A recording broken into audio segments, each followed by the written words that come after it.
will make a statement to the European Parliament on the preparations for next week's G20 summit. As chairman of the G20, Gordon Brown has been offering active international leadership at what is proving to be one of the most difficult times in recent history. The speed with which he has helped develop the G20 as a new tool of international economic governance is both encouraging and impressive. Today, there is no old Europe, no new Europe, no East or West Europe. There is only one Europe, and it is our home Europe. So I stand here, proud to be British and proud to be European, representing a country that does not see itself as an island adrift from Europe, but as a country at the centre of Europe, not in Europe's slipstream, but in Europe's mainstream. And that is why I am also proud that by a large majority our British Parliament ratified the Lisbon Treaty.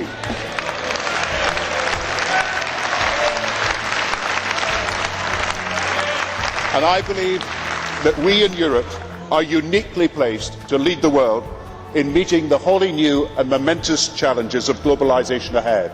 Prime Minister, you received some criticism this afternoon for your comment, British jobs for British workers, but you can brush that aside, because from the moment you said it, I don't think anybody seriously thought that you would ever, as a British Prime Minister, put the interests of British workers above that of your European dream. And my goodness me, you showed that this afternoon. It's just a pity that apart from UKIP, virtually nobody seems to have bothered to turn up to listen to you.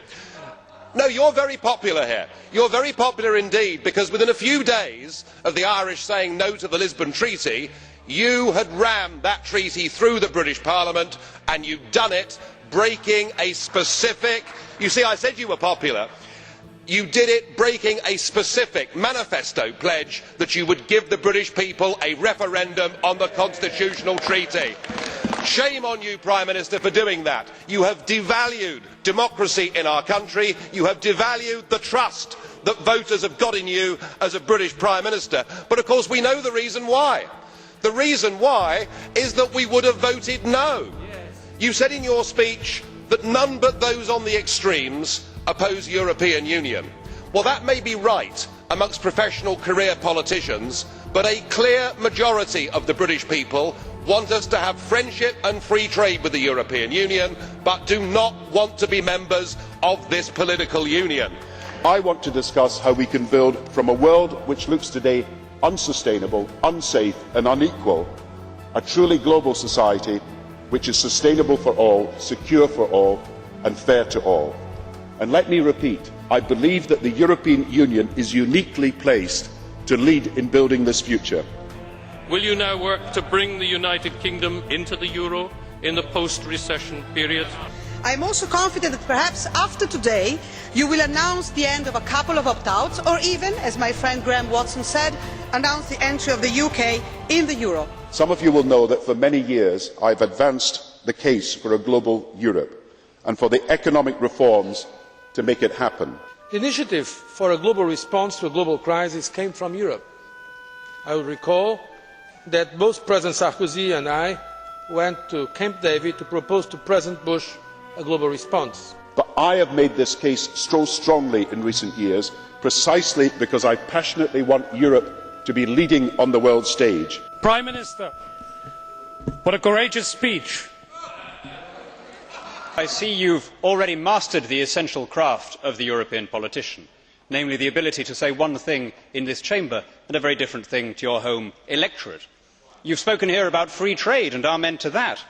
Who would have guessed, listening to you just now, that you were the author of the phrase British jobs for British workers, and that you have subsidised, where you have not nationalised outright, swathes of our economy, including the car industry and many of the banks? Starting at our debate today, as we prepare for the London summit next week, I propose that we as Europe take a central role in replacing what was once called the old Washington consensus with a new and principled economic consensus for our times. You cannot continue against public opinion to build this European Union. If you do it against the will of the people, you are storing up enormous social and political problems for the future.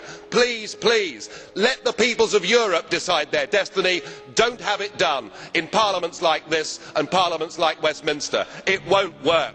I propose that Europe takes the lead in a bold plan to ensure that every continent now makes the changes in the banking system that will open the path to shared prosperity, that every country participates and cooperates in setting global standards for financial regulation, and every continent injects the resources we need to secure economic growth and jobs.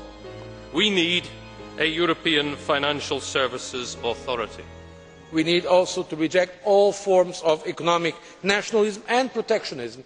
And I believe that for the first time we can also agree the big changes necessary for coordinated action that will signal the beginning of the end of offshore tax havens and offshore centres. With its unique experience of setting supranational, transnational rules, we show that the European Union is better prepared than anyone, not to impose, but to propose the rules for this globalisation. Our regulations should apply to every bank, everywhere, at every time, with no opt-out for a shadow banking system, no hiding place in any part of the world for tax avoiders who are refusing to pay their fair share. And as far as the economy is concerned, you've told us that somehow you're the economic guru. You're the man that can save the world. Well, I remember very well your first big act as Chancellor, when you sold 400 metric tons of gold on the world's exchanges at $275 an ounce. At today's valuation, that would be $10 billion higher. But it isn't just the fact you got it wrong, because we can all get it wrong. It was the fact that you announced in advance how much you were going to sell and on what day you were going to sell it. It was an error so basic that the average A-level economics student, even in these educationally devalued times, wouldn't have done. To add to that, you've destroyed our private pension system.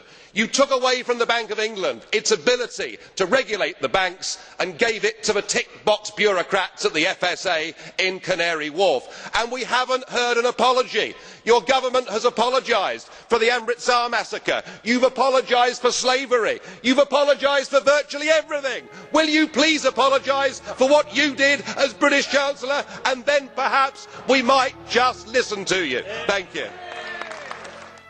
A new reformed International Monetary Fund in which we welcome greater representation from the emerging economies and which must have at least 500 billion of resources, twice what it has today, must be empowered to help countries that are facing a flight of capital, help them assist restructuring the capacity of the banks and enable them to restore lending to their industries.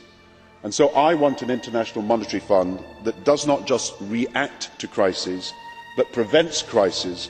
And I want a World Bank that has the resources to prevent poverty and to facilitate, amidst the collapse of trade credits, the expansion of trade round the world. Perhaps you would have more moral authority in this House if your actions matched your words. Perhaps you would have more legitimacy in the councils of the world if the United Kingdom were not going into this recession in the worst condition of any G20 country. The truth, Prime Minister, is that you have run out of our money.